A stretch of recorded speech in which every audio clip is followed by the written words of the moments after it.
Alors Maxence, il y a 8 ans, tu tombes sur une vieille raquette en bois dans une brocante et ça change tout. Tu découvres des sensations oubliées, une élégance du tennis d'autrefois et surtout une émotion forte que tu décides de partager. De là naît Woodshot, un projet où tu redonnes vie à des raquettes vintage à travers des créations artisanales entre design, nostalgie et passion del tennis. Passion. Aujourd'hui, plus de 1000 raquettes sont passées entre tes mains, tu construis une marque autour de valeurs fortes, l'authenticité, le durable et l'émotion, et surtout tu transformes des objets d'époque en véritables pièces de vie, derrière moi d'ailleurs. On peut voir deux de tes créations dont je suis fan et qui font partie de mon setup de podcast. Voilà, merci de me les avoir envoyées.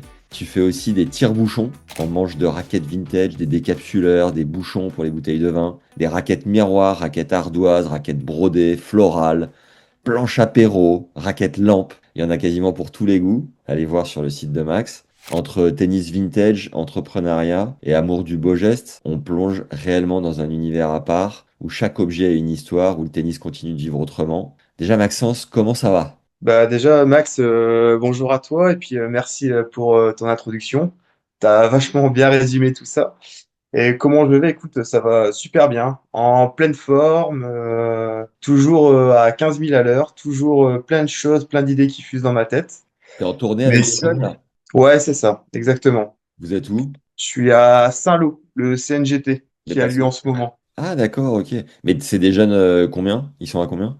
Là, ils sont à 0 et -2. Ah ouais, quand même. Ok. Voilà, c'est l'année d'âge 2008-2009, dont il y a Martin Rihu là, qui est top 10 français, Ah ouais, que j'accompagne particulièrement parce que moi je suis entraîneur de ligue aussi. ok. Woodshot, c'est mon côté passion, mais mon vrai job, c'est le tennis, entraîneur de ligue, quoi. Et t'es dans quelle ligue?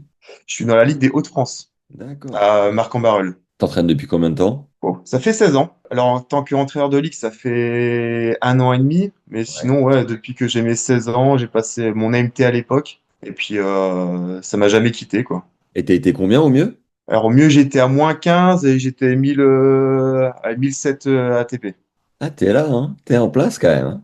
Ouais, encore une fois, tout est relatif, hein. Mais Alors, voilà, belle petite expérience. ah, tu m'étonnes. Bon, on refera un podcast peut-être sur des anecdotes que t'as du circuit, mais dans un premier temps, raconte-nous quand t'es passé d'une raquette chinée à une marque en fait à part entière. Alors, pour la petite histoire, je suis amoureux du bois. Ok? Et je pense que si j'étais pas dans le tennis ou pas entraîneur, je pense que je serais parti en tant que ébéniste ou faire des études pour travailler le bois. Ouais. Et c'est bêtement sur une brocante avec mes parents, il y a de ça, ouais, 8-9 ans maintenant. Je trouve cette raquette en bois et je dis, oh, c'est trop beau, trop bien. Donc, je commence par en acheter une, deux, et forcément, ben, je continue. Et j'arrive avec un stock qui devient assez important, 50, 100 raquettes.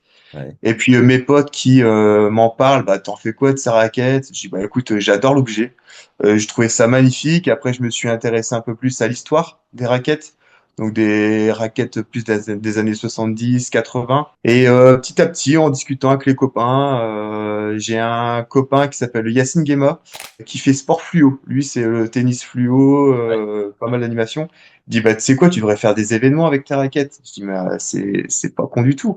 Au moins, je vais retransmettre un petit peu cette période du tennis et refaire vivre un petit peu les sensations. Et puis j'ai commencé à taper un petit peu la balle avec ces raquettes-là pour vraiment moi m'approprier aussi les sensations, redécouvrir un petit peu cette époque-là. Tu peux nous Et j'ai dit partager, ah ouais. tu peux nous partager ce que tu ressentais en tapant avec? Ouais, alors bah déjà le bois, hein. Les sensations, on ressent beaucoup plus de sensations dans le bras et notamment quand on centre la balle, c'est rigolo, mais j'ai une sensation de velours dans la raquette. C'est tellement agréable. Ouais, je sais pas comment la définir exactement, mais ouais, C'est c'est c'est toi qui, agréable, quoi. C'est confortable. c'est toi qui les recordais aussi? Alors non, ça je ne recorde pas, je fais recorder par un ami aussi.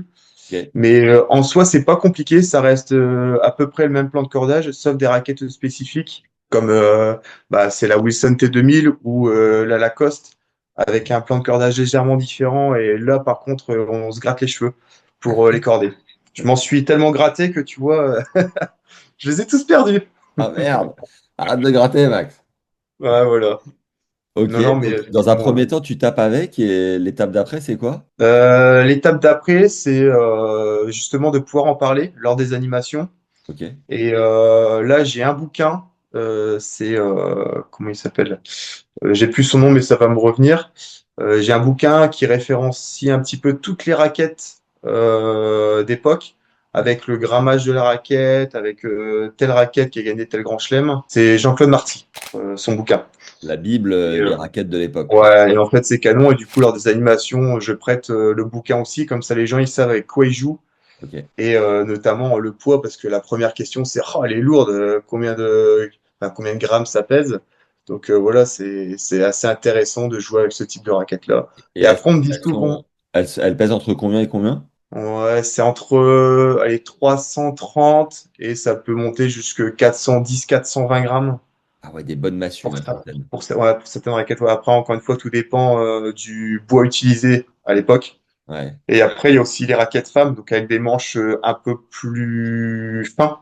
Les raquettes hommes avec des manches un peu plus épais aussi. Et puis, à l'époque, on faisait déjà aussi les raquettes pédagogiques avec D'accord. les différentes tailles. Donc, on a des raquettes un peu plus petites, donc ils appellent ça des raquettes cadet, junior, Ouais. mini. Donc, ça existait déjà. Et c'est quel type de bois qui est utilisé? Oh, alors, il y avait un peu de tout, mais ça faisait beaucoup, c'était plus ou moins du bois assez souple. Il y avait beaucoup de frênes, hein. Notamment en Belgique, beaucoup de forêts avec du frêne. Et la marque Donné, Snowwear par exemple, utilisait ce bois-là pour fabriquer leurs raquettes. Ah, génial. Et après, il pouvait y avoir du bois un peu plus dur. Alors, je suis pas non plus calé sur ce sujet-là, mais beaucoup, beaucoup, beaucoup de frêne. Et alors, comment tu te fais connaître et qui fait appel à tes événements au départ pour jouer avec des raquettes en bois? Alors là, dans un premier temps, c'est les clubs de tennis. C'est du bouche à oreille. En fait, ils me contactent.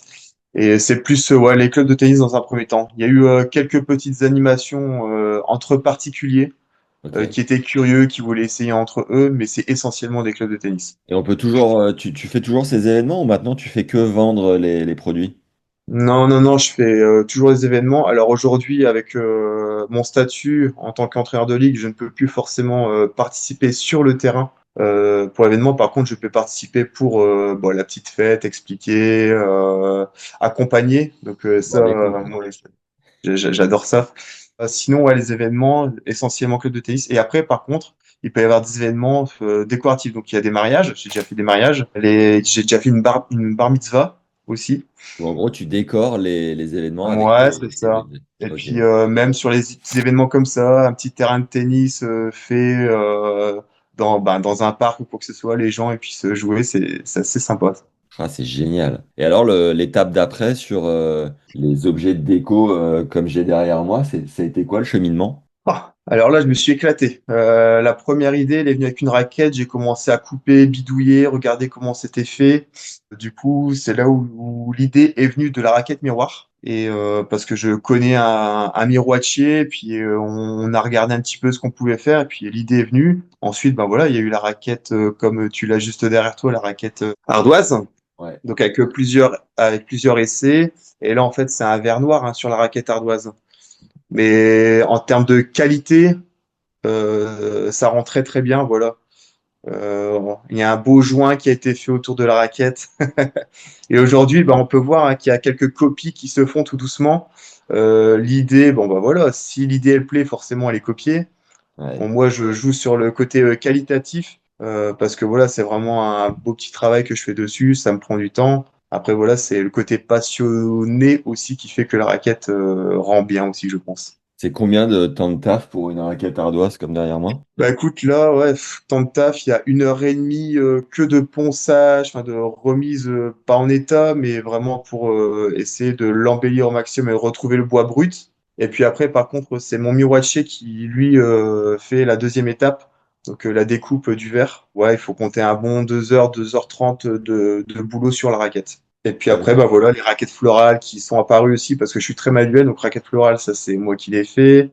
Ouais. Et derrière, bah voilà, tout a découlé en fait, l'univers du tennis. Il y a eu les tire-bouchons, comme tu as dit, tire-bouchons, bouchons, décapsuleurs. Pareil, ouais, je me suis éclaté, j'ai fait des découpes et puis là, je me suis dit, ah ouais, putain, il faut que j'essaye. Et voilà, tout doucement, c'est arrivé. Et puis, les idées fusent, hein. Là, la raquette apéro, dernièrement, la raquette lampe. Pareil, mon papa qui est électricien, et je lui ai dit, papa, écoute, j'ai une idée, tu peux m'aider? Il dit, bah ouais, il faudrait que tu achètes ça, ça, ça. Et puis voilà, on a commencé à bricoler dans le garage, tu sais. Ouais. Et puis, au final, ben, le rendu, il est super sympa. Et là, la dernière prochaine création, normalement, ça sera la raquette horloge. Ah ouais. Faudra que je m'y penche un peu plus dessus, mais ça sera la prochaine. Pareil, hein, tu vois, là, j'ai une couturière parce que ça, je ne fais pas. Tout ce qui est pochette de raquettes de tennis, on récupère pour pouvoir en faire justement des trousses de toilette ou alors des bananes, hein. Ça, c'est, ou des sacs de sport aussi, Ok. avec que de la récup. C'est vrai que là, je vois les trousses de toilette. J'adore les raquettes brodées et les raquettes lampes. C'est vrai qu'elles sont magnifiques. C'est une super idée. Horloge, je suis curieux de voir comment ça va rendre, mais c'est vraiment stylé. C'est combien de raquettes qui sont passées? J'ai vu 1000 raquettes passer entre tes mains, mais t'as réussi à en vendre combien? Est-ce que tu continues à en chiner? C'est quoi ton aujourd'hui? Parce que c'est un projet Ouais, parallèle, bonne, mais comment ça marche? très belle question. Alors, combien il y en a qui sont passés entre mes mains? Ouais, je pense qu'il y en a facile ou entre 1000 et 1500, je pense. Ok. Donc ça, c'est les raquettes que j'ai pu récupérer. Là, chez moi, tu vois, j'ai une pièce dédiée à ça. Donc j'ai à peu près 800 raquettes qui traînent dans une chambre. Ah, 1000 Et après, raquettes! voilà, j'ai la cave de ma sœur aussi, heureusement, Ouais. où j'ai un bon petit stock. Mais sinon, ouais, j'ai dû aller bricoler. C'est un grand mot, mais j'ai travaillé, je pense, à peu près 300, 400 raquettes. Donc ça fait déjà un beau petit paquet, tout doucement. Et là, les ventes, en fait, moi, l'idée, c'est pas forcément d'en vivre aujourd'hui. Alors certes, ça met un peu de beurre dans les épinards. Ouais. Mais par contre, l'idée, c'est pas forcément d'en faire un business. Déjà, j'ai pas le temps. Avec mon job principal, ça me prend énormément de temps. Et c'est plus le côté partage. Et moi, ce qui me fait mal au cœur, c'est ces raquettes-là qui finissent à la benne, par exemple, où les gens, même les gens, ils les brûlent ou quoi que ce soit. Non, moi, c'est histoire d'en faire autre chose et de pouvoir refaire vivre cet objet. Ah, c'est génial de leur donner une seconde vie comme ça et puis de rendre des gens heureux en plus parce que moi, mais littéralement, à chaque fois que je les regarde, mec, je kiffe trop, quoi. Trop bien. Et du coup, c'est quoi? T'as des raquettes qui sont déjà prêtes et les gens te les commandent ou tu réalises une fois que la commande est passée? Alors l'idée, c'est en fait de construire le projet avec la personne pour vraiment faire du cas par cas et essayer, bah, en fait, tout simplement, à ce que la raquette soit unique, hein. Donc, je peux en faire en petite quantité. Donc, j'ai des raquettes qui sont identiques. J'ai des petites séries de 5 6 raquettes. Mais sinon, non, l'idée, c'est vraiment de faire du cas par cas et essayer à ce que la raquette soit unique pour la personne. Ah, t'es un Et après, opérateur. voilà, c'est encore une fois, c'est de la communication et du marketing. Je suis très mauvais. Moi, je suis plus à l'ancienne, le papier, le bouche à oreille. Donc, il faut que je me développe un petit peu dedans, justement, sur mon site internet. Il faudrait que je le remette à jour. Ma copine qui m'a quand même pas mal aidé sur Instagram pour faire une petite vidéo et tout ça. Mais voilà, moi, c'est pas trop mon dada. Donc, il faut que j'essaye de m'améliorer dessus. Mais ouais, c'est beaucoup de bouche à oreille, en fait. Tu vas avoir pas mal de commandes là avec l'épisode et puis on met ton site, ton compte Insta juste en dessous de l'écran, en Ouais, bas c'est de super l'écran, gentil. pardon. Et ouais, t'es un artiste en fait, c'est bon ça, j'adore. Ouais, bah, c'est vrai, j'ai le côté très créatif. Et que ça soit dans mes cours de tennis ou dans la vie de tous les jours, en fait, j'ai plein d'idées, j'essaye les choses. Et le côté manuel, création, ouais, ça fuse pas mal. J'aime beaucoup. C'est lesquels les deux, trois produits, j'allais dire raquettes, mais c'est pas forcément que les raquettes, dont t'es le plus fier? Alors, bah, moi, c'est la toute première, la raquette miroir. Je la trouve vraiment classe. J'adore cette raquette. Le dernier produit que j'ai mis en place, la raquette lampe. Pareil, elle fonctionne très bien. Elle fait vraiment son effet. À chaque fois que les gens ils la voient, c'est génial, c'est une super idée. En plus, utiliser comme socle la croix en fer de la raquette, en fait, c'est vraiment que de la récup Ouais, et ça fonctionne très très bien. Ça ouais. fait beau, c'est original, c'est vintage. En fait, ouais, ça embellit un peu plus la raquette, je trouve. Et après, la troisième chose, je dirais, c'est le petit kit apéro. Ah, Entre le bouchon, le tire-bouchon et le décapsuleur, ouais, pareil, ça fait toujours son petit effet. Ça coûte pas forcément cher à l'achat, voilà, c'est une vingtaine d'euros. Et en fait, c'est super pour des cadeaux, quoi. Les ouais. gens, ils sont super contents et forcément, ça fait parler, hein. Tu vas chez une personne, il te sort un manche de raquette comme décapsuleur, bah tout de suite, ah, c'est génial, super bonne idée, bah voilà, ça fait parler. Et en fait, ça lance des sujets de discussion. Et forcément, on revient dans les années 70-80. Ah, j'ai eu telle raquette, j'ai eu telle raquette. Et en fait, c'est génial, quoi. Ça fait parler. C'est quoi la Rolls des raquettes de l'époque dans les raquettes Oh, village? alors, moi, je suis sous contrat Dunlop. Et je t'avoue, j'adore la Dunlop Max Play d'époque. En gros, celle de McEnroe. McEnroe, il a pu jouer avec. Qu'est-ce qu'il a pu jouer aussi avec? Il y a eu pas mal de joueurs. Il y a eu John Borg, je pense, qui a joué aussi à un moment donné avec. Et qu'est-ce qu'elle Donc, a de ouais, mieux? qu'est-ce qu'elle a de mieux? Je pense que c'est la composition. La composition de la raquette. Et c'était une raquette emblématique. Ouais, je sais pas exactement. Ok. Mais en termes de sensations, pareil, c'est incroyable. Elle vibre un peu moins que les autres aussi. Tu vois, dans la composition, ça doit être légèrement différent. Après, c'est à Wilson. La Wilson, la Jack Kramer, tu vois, elle est magnifique aussi, celle-là. Ah ouais? Qu'est-ce qu'elle a en Alors, plus? déjà, c'est les couleurs. Les couleurs de la raquette. Bah, fidèle à la marque. Sobre, ouais, classe. J'adore. Trop bien. Et c'est quoi tu gardes un rêve encore à réaliser dans ce projet? Non, j'ai pas particulièrement de rêve. En fait, c'est jour au jour, je vois ce qui se passe et c'est plus un partage en fait. Je veux continuer moi à faire partager cette époque-là parce que enfin voilà, le tennis est passé par là. Enfin là, pour moi, la plus belle époque, elle était à ce moment-là aussi. C'est ce qui a lancé un petit peu le tennis professionnel. Donc, je pense que c'est important de savoir d'où on vient et de connaître un petit peu les racines. Est-ce que ça t'a fait découvrir une ou deux anecdotes de dingue de l'époque du tennis à ce moment-là? Ou tu sais, des histoires autour du matos. Alors le matériel, oui, il a vachement évolué entre les raquettes en bois, après les raquettes métal, après voilà les histoires. Hein. Par exemple, Lacoste, hein, René Lacoste, qui lui a breveté la première raquette, on va dire métallique, Ouais, qu'après Wilson a racheté. C'est passé Wilson T2000. ok. Et sinon, l'idée vient de René Lacoste qui a breveté la raquette, qui s'est fait racheter la raquette. Donc, ouais, on s'y intéressant un petit peu, en fait, on découvre un petit peu l'histoire. Après, c'est la raquette emblématique hein, de Yannick Noah aussi. Tu vois, le Français qui a gagné en 83 Roland. Ouais. Ça a le coq sportif qui, elle était injouable, franchement. Et puis même moi, là, en l'ayant essayé, tu vois, c'est vraiment une raquette compliquée à jouer. Ah ouais? Pour la petite histoire, j'ai été avec cette raquette-là sur un interclub. C'est Constant Lestienne qui tapait avec. Ouais. Et Constant, bah, je connais un petit peu parce que voilà, on s'est joué sur les tournois. Et il dit, ouais, il y a Constant, il tape la balle, il y avait une qualité de balle avec. Je dis, mais c'est fou quand même. Moi, j'ai essayé. Bah, c'est pas que la balle partait dans tous les sens, mais je sentais qu'il fallait vraiment que je fasse attention et m'appliquer pour envoyer la balle. Lui, Constant, il prend la raquette directement dans la main, il frappe et ça partait limite tout seul. Et je m'étais dit, putain, mais c'est fou quand même. Moi, je sens rien. Lui, il sentait plutôt bien la balle avec. Et quand je fais essayer cette raquette-là, généralement, les gens, ils disent, putain, c'est compliqué à jouer. Et c'est vrai qu'elle est très compliquée à jouer.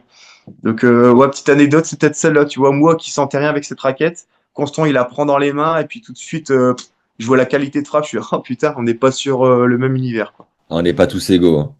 Ouais, c'est vrai.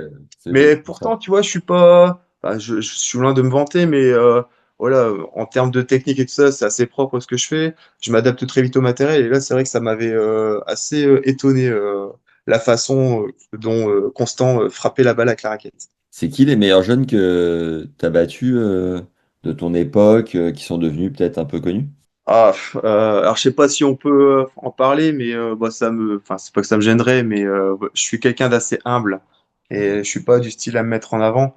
Mais voilà, Lucas Pouille, j'ai été son grand rival jusque 15-16 ans. Bon, après voilà, il a fait son bonhomme de chemin. Après, c'est plus des gars qui ont été 100, 150 ATP. Il y avait Gary Lugassi, Ouais, qui j'ai joué et j'ai gagné pas mal de fois contre lui.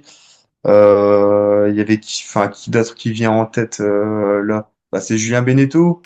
Quand il a fait la Coupe Davis, ouais. j'avais participé à son entraînement quand il était venu justement dans la région de France pour se préparer à la Coupe Davis. Donc j'avais joué avec lui. Mais ouais, sinon, enfin la personne là qui me vient tout de suite, c'est Lucas Pouille, qui est Yes. de ma région. J'étais un petit peu pas sa bête noire, mais on s'est joué 6 fois. On est à 3-3. Donc ouais, c'était rigolo. Après, bah, Constant Lestienne, tu vois, il y a eu Constant, on s'est joué quand même pas mal de fois. Il a toujours gagné cet enfoiré, toujours. T'as quel âge, toi? Bien. J'ai 33. Donc, t'as l'âge de Lucas? Lucas, il est 94. Lucas, il a 32. Alright, c'est bon ça. Un autre truc à préciser aux fans de tennis pour briller un peu quand ils prendront l'apéro avec tes planches et qui pourront raconter deux, trois anecdotes en disant putain, on a écouté l'épisode avec Max, le mec est monstrueux, le mec nous a fait voyager. J'adore. C'est en fait, encore une fois, c'est les discussions de table, tu vois. Tu parles du kit apéro, la planche apéro. Les anciennes générations, tu vois, ils sont tous passés par, ils ont tous eu une raquette en bois. Ils te le diront tous, en fait. Ah, j'ai eu ça, j'ai eu ça. En fait, c'est vrai que quand tu as ce kit-là sur la table et puis la raquette apéro, tout de suite, ça lance des discussions et ça fait voyager, quoi, comme tu dis. Ça fait voyager. Et puis les petits derrière qui vont essayer de se renseigner, de prendre des informations, d'où ça vient, comment tu faisais pour jouer avec ça. Donc, c'est vrai que ça peut lancer le sujet de discussion et puis après, tu racontes un petit peu l'histoire et les anecdotes, hein. Et ça veut dire que t'es fan de brocante aussi? Ouais, j'adore. J'adore. Alors, pareil, il faut avoir du temps hein, pour faire les brocantes. Ouais, Mais ouais, j'aime bien les chiner. Alors là, spécifiquement, c'est les raquettes ou dans l'univers du tennis. ouais. Mais ça peut être tout et n'importe quoi. C'est l'objet coup de cœur, quoi. Et c'est uniquement de la chance de tomber sur une raquette en bois où tu peux cibler des brocantes qui peuvent multiplier les chances d'en avoir. Ouais, c'est ça, c'est les brocantes. Bah, alors, tu vois, en Bretagne, tu as quand même pas mal de brocantes avec ce type de raquette. Ah ouais, Moi, dans ma région, c'est par rapport aux villes. Voilà, les villes plus ou moins riches, généralement, c'est là où je peux trouver aussi pas mal de stock. Et moi, j'ai la chance d'habiter proche de la Belgique, d'accord. qui ont fabriqué énormément de raquettes, dont Donné et Snowart. Et en fait, c'est là où j'ai pu aussi trouver pas mal de stock. Et il y a un jour, bah, pour voilà la petite anecdote, une annonce sur Le Bon Coin. Le monsieur, région parisienne, il tenait un ancien magasin de sport, Sport 2000, et il y avait tout un stock de raquettes dans sa cave qu'il n'avait pas réussi à vendre à l'époque. Donc moi, j'arrive là-bas, et le monsieur, il me montre toutes ses raquettes. Donc il y avait 300, 400 raquettes, je crois, neuves, encore emballées dans les sacs, dans les plastiques. Je suis, oh, c'est incroyable. Et j'en avais pas parlé à ma copine parce qu'elle m'avait dit à l'époque, ouais, non, c'est fini, t'arrêtes avec ça parce que ça prenait vraiment de la place. Et je n'en avais pas parlé. J'arrive là-bas, je vois les 300, 400 raquettes, on se met d'accord sur un prix. Et en fait, j'embarque tout dans ma voiture. Je débarque chez moi avec toutes les raquettes. Et là, oh, c'était, c'était presque le carton jaune, quoi. C'était, ah, vas-y, il faut que t'arrêtes. Et en fait, j'ai pas pu m'en empêcher, quoi. J'ai vu ces belles raquettes. Et d'ailleurs, j'ai partagé la moitié de ce stock-là avec un ami qui s'appelle Pierre Garnier, qui lui, pareil, a pas mal de raquettes en bois et dont de très très beaux modèles. Et lui, ça fait des années qu'il les collectionne. Et du coup, on avait partagé les stocks ensemble, mais c'était rigolo, quoi. Toujours attiré par cette raquette et je sais pas dire non dès que je vois une raquette en bois, quoi. Et c'est bon, ta copine, elle a validé le projet maintenant que ça marche? Ouais, c'est bon, c'est valide. Bah, après, elle m'a aidé quand même un petit peu sur le réseau et puis c'est vrai que elle m'aide aussi pour les idées. Alors, c'est ce que je lui dis. Je dis, écoute, c'est vrai que ça prend de la place, hein, les raquettes en bois et tout ça. Et je suis pas le style de mec à passer mon temps dans les cafés, à boire des coups sans arrêt. Voilà, c'est une passion comme une autre, mais j'ai envie de dire, c'est une passion saine. Et ça veut dire que tu as une carte de France et de Belgique avec plus un planning avec les meilleures brocantes auxquelles aller? Euh, alors, je sais plus ou moins les périodes. Après, les dates exactes, je les ai pas. Mais non, je reste beaucoup, tu sais, je reste beaucoup proche de chez moi. Région des Hauts-de-France, j'en trouve quand même pas mal. Et après, ouais, c'est sur la Belgique. La Belgique, j'avais pareil un monsieur que j'ai rencontré et il s'est mis à faire les brocantes à ma place parce que moi, en fait, j'avais pas le temps. Le Ah ouais? monsieur était en retraite. Du coup, je lui avais dit, bah écoute, si tu trouves ça, ça, ça, tu prends. Et en fait, bah toutes les semaines, le monsieur, il partait faire quelques brocantes pour moi. Ah, c'est Et énorme, c'était t'as un beaucoup en commercial. Belgique. T'as un Ouais, c'était commercial. beaucoup en Belgique, là. Mais il fallait trouver des substituts parce qu'en fait, quand t'as pas le temps, tu dois trouver des solutions. Ouais. Donc voilà, ce monsieur-là, il prenait sa petite commission, il était content, ça se faisait un petit complément de retraite. Et en fait, moi, j'étais super content parce que je récupérais de belles raquettes aussi. Mais le plaisir de la trouver toi-même sur la brocante, franchement, c'est inégalable. T'es content, en fait, t'es excité. Je me Ouais. lève le matin, tu vois, c'est mon week-end. Je me lève le matin, ben, je me lève, il est 6 heures. À 6h30, je suis sur la brocante, je suis comme un dingue. Je me dis, c'est un stress de fou. C'est comme si tu rentres en match. Putain, est-ce que je vais trouver? C'est la chasse au trésor. T'es un enfant. Ah, Donc, je comprends. c'est rigolo. Et c'est quoi le prix que tu t'imposes à pas dépasser sur une négo en brocante? Très, très belle question. Je veux pas plus de 10 euros. Ça, c'est mon. C'est mon budget. Je vous dis, la raquette, c'est pas plus de 10 euros. Aujourd'hui, c'est difficile parce qu'en fait, à l'époque, tu trouvais des raquettes 1, 2, 3 euros très facilement. Aujourd'hui, ça se revend, mais beaucoup plus cher. En brocante, t'en trouves encore hein, de temps en temps. C'est 2, 3, 5, 10 euros. L'une des dernières brocantes que j'ai faites, c'était 75 euros la raquette. Et moi qui connais un petit peu les modèles et tout ça maintenant, tu dis, wow, c'est fou, quoi, les prix qui s'envolent. Alors, c'était une raquette de marque française, hein, c'était une raquette Gautier d'époque. Mais voilà, aujourd'hui, tu t'en trouves assez facilement et beaucoup moins cher. Mais ouais, par contre, les raquettes aujourd'hui, les raquettes d'époque, elles ont vraiment pris de la valeur. Et c'est pour ça que c'est aussi dur pour moi de vendre certaines raquettes parce que je sais qu'elles ont de la valeur. Et puis, c'est des super beaux objets, quoi. Donc, je veux les garder avec moi. Et ça veut dire qu'au-delà de 10 euros, tu prends pas, quoi. Ouais, j'évite. Sauf il y a des raquettes. Bah, une raquette en particulier, c'est la Snowert Ergonom. Elle a un tamis incurvé. Elle a été fabriquée en Belgique. C'est Vitas Gerulaitis qui a joué un petit peu avec. Elle a été commercialisée en 82-83. Après, elle a pu être commercialisée parce que elle a fait un petit flop. Mais cette raquette-là, tu vois, j'ai mis 80 euros dans cette raquette. Et je sais que tu peux aller sur eBay, Le Bon Coin, tu vas la trouver aux alentours des 200 euros, facile. Et tu vas en Mais faire quoi? C'est pour ta collection perso ou... ah bah justement, ouais, ça c'est pour mes animations. Je fais découvrir un petit peu ce style de raquette aussi dans les animations. Et en D'accord. fait, ça fait pareil, ça fait parler, ça fait rire. Les gens, ils sont excités de l'essayer parce que c'est vrai que c'est une raquette qui sort un petit peu de l'ordinaire. Il y a là aussi, il y a la Blackburn. Alors c'est une raquette avec un tamis et tu as un double cordage dedans. C'est pas la raquette spaghetti, c'est vraiment deux faces de cordage. C'est assez rigolo à voir. Et ça fait Et quoi pour sur les sensations? bon, sincèrement, ça change pas grand-chose. Ok. Elle est en carbone, la raquette. Ouais. Donc ça se rapproche déjà un petit peu du matériel d'aujourd'hui. Et puis les sensations restent, ça se rapproche plus de ce qu'on a aujourd'hui que d'époque des années 70-80 avec les raquettes en bois. Et la raquette spaghetti, elle fait quoi? Tu le connais Raquette d'ailleurs? Spaghetti, alors elle, elle a été autorisée à jouer que 6 mois. Parce qu'en Ouais. fait, les meilleurs joueurs au monde se sont fait battre par des gars un peu moins bons, on va dire. Et en fait, elle permettait de mettre beaucoup plus de lift que la normale. Et du coup, au bout de 6 mois, ça a été banni parce qu'en fait, il y avait trop de différence de qualité de balle entre la raquette avec un cordage lambda, on va dire, et cette raquette spaghetti. On venait rajouter un deuxième cordage Ouais.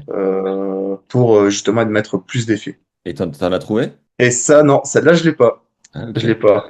Alors, j'aurais pu l'avoir, mais c'était des sommes un peu trop hautes pour moi. Donc, j'attends, je suis patient, mais je trouverai un jour. Ouais, et après, il y a une dernière raquette, c'est la Battiston. Tu sais, la raquette avec le double manche. Ah oui. Et ça, pareil, à chaque fois que je la sors, les gens, ils veulent l'essayer. Et c'est très, très, très compliqué à jouer avec. Il y avait en bois déjà ça ou c'est que en carbone? Alors ça, non, ça c'est en carbone aussi. En bois, les raquettes un peu spécifiques. Si, c'est les grands tamis. Ça a commencé en bois, les grands tamis. Et Ok. puis après, ça s'est développé. Et puis on est passé sur un matériel style métal, après carbone, et puis etc., etc. Et t'as eu des négos un peu de légende où ça partait mal et finalement les mecs ont un peu lâché parce qu'ils ont vu que tu connaissais? En brocante, ouais. En brocante. Petite raquette. C'était un lot de raquettes, il me semble. C'était trois, quatre raquettes. La personne, au départ, me disait avec 80, c'était 80, 90 euros, je sais plus exactement.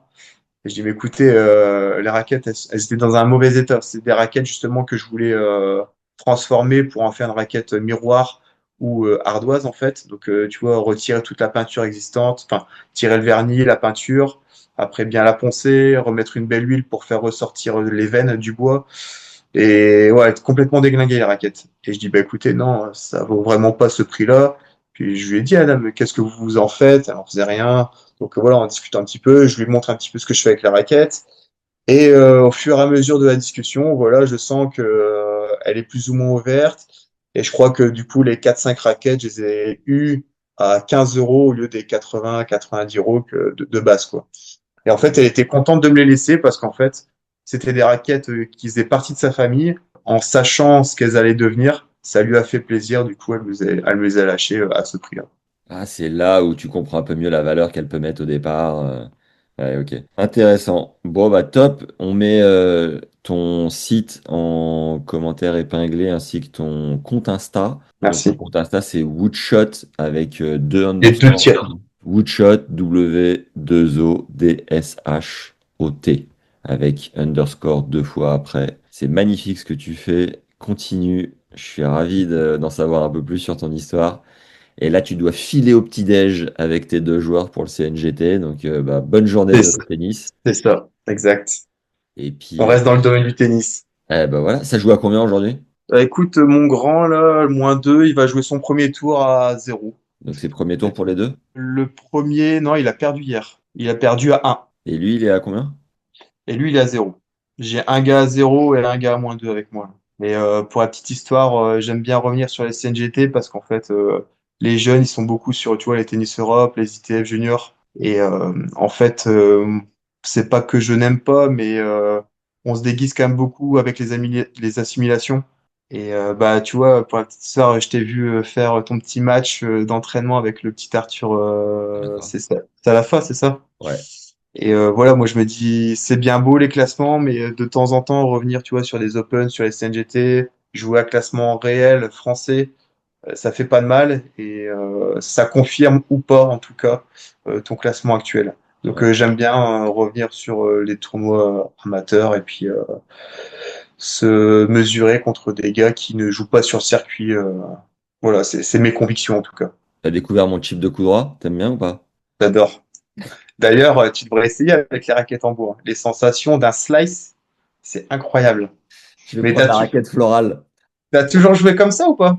Non, non, non, pas du tout, pas du tout. C'est moins je joue, moins parce que je suis énormément en déplacement, moins j'ai de sensations et de confiance dans ce coup-là. Et j'ai besoin de matcher pour reprendre un peu la confiance. Mais quand je reviens, mon gars, je fais que du chip. Putain, c'est un calvaire en face. Eh, tu sais que ça peut déstabiliser ton adversaire, ça, hein. Mais à fond, hein, les mecs, je les rends fous dans mon club là. Ils sont. Ah ouais, c'est pas étonnant. Là, aujourd'hui, on voit les jeunes qui frappent à 15 000 à l'heure avec une cadence incroyable.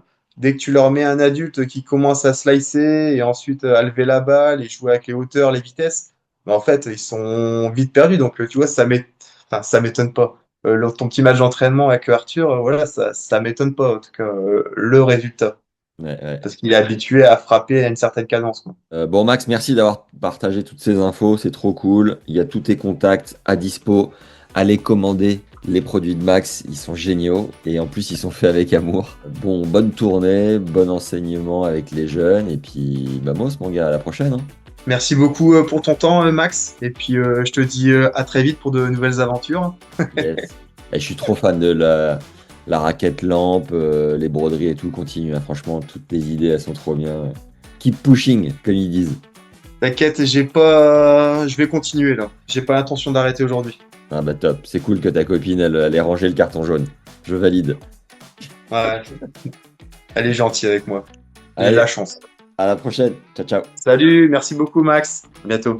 Bye.